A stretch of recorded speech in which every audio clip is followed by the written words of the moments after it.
Mira and HarlequinAudio present Bat Eater and Other Names for Cora Zeng, a novel by Kylie Lee Baker. Performed by Natalie Naudus. To everyone we lost in the pandemic. 1. April 2020. East Broadway Station bleeds when it rains. Water rushing down from cracks in the secret darkness of the ceiling. Someone should probably fix that. But it's the end of the world, and New York has bigger problems than a soggy train station that no one should be inside of anyway. No one takes the subway at the end of the world. No one except Cora and Delilah Zeng. Delilah wanders too close to the edge of the platform, and Cora grabs her arm, tugging her away from the abyss of the tracks that unlatches its jaws, waiting. But Delilah settles safely behind the yellow line, and the darkness clenches its teeth. Outside the wet mouth of the station, New York is empty. The China virus, as they call it, has cleared the streets. News stations flash through footage of China, bodies in garbage bags, guards and tanks protecting the city lines, sobbing doctors waving their last goodbyes from packed trains, families who just want to fucking live but are trapped in the plague city for the greater good. On the other side of the world, New York is so empty, it echoes. You can scream and the ghost of your voice will carry for blocks and blocks. The sound of footsteps lasts forever. The low hum of streetlights, a warm undercurrent that was always there, waiting, but no one could hear it until now.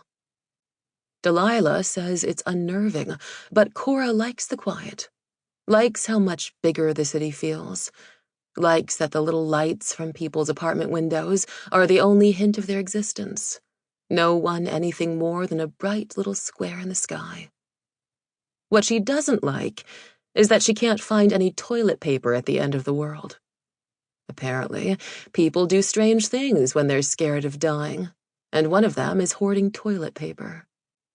Cora and Delilah have been out for an hour trying to find some, and finally managed to grab a 4-pack of 1-ply in Chinatown, which is better than nothing, but not by much. They had to walk in the rain because they couldn't get an Uber.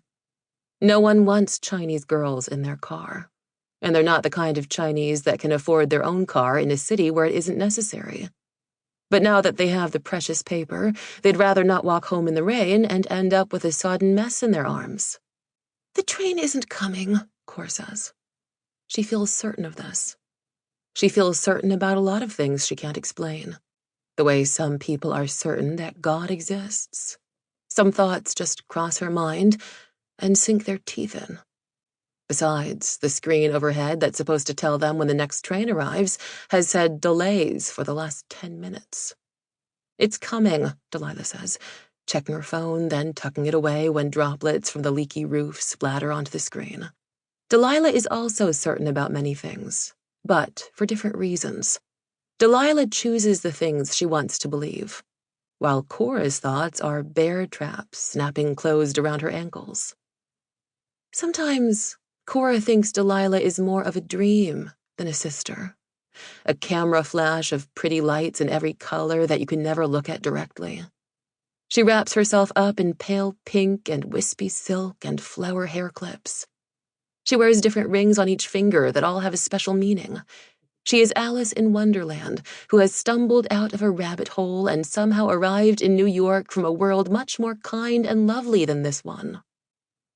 Cora hugs the toilet paper to her chest and peers into the silent train tunnel. She can't see even a whisper of light from the other side. The darkness closes in like a wall. The train cannot be coming because trains can't break through walls.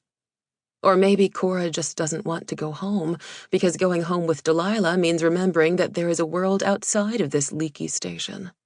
There is their dad in China, just a province away from the epicenter of body bags. And there is the man who emptied his garbage over their heads from his window and called them Sample complete. Ready to continue?